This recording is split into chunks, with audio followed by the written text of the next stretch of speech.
Well, good morning, everyone. Pastor Corey Rowland here with Yerkesville First, Pleasant Grove, and Tippecanoe United Methodist Church, bringing you a devotional out of Matthew 6, beginning in verse 19. We're going to skip down just a couple verses, and this verse is about storing up treasures.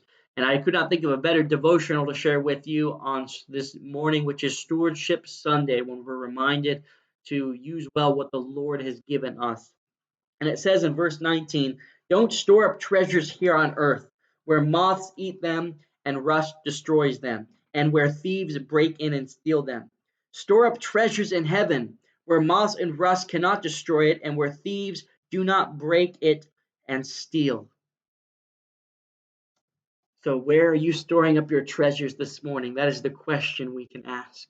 On this Stewardship Sunday, where are your treasures? Treasures here on earth, as it says, moths eat it, rust destroys it, thieves take it. Treasures here on earth are temporary. Even if we are the richest person on earth, it is still a temporary wealth. The only thing that matters, the only thing that lasts for eternity, is treasures we store up in heaven. And we store up treasures in heaven by working for Christ.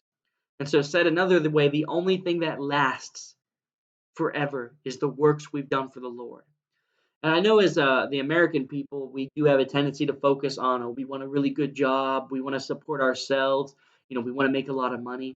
Those aren't bad goals to want to support yourselves or to have a steady job, but our ultimate goal is not to store up treasures here on earth.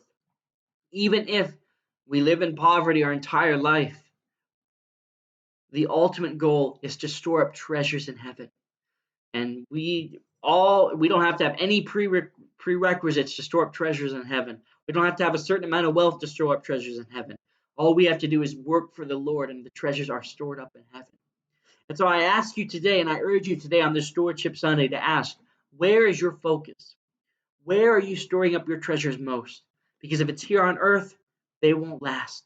And so the message for today is to store up treasures in heaven. Amen.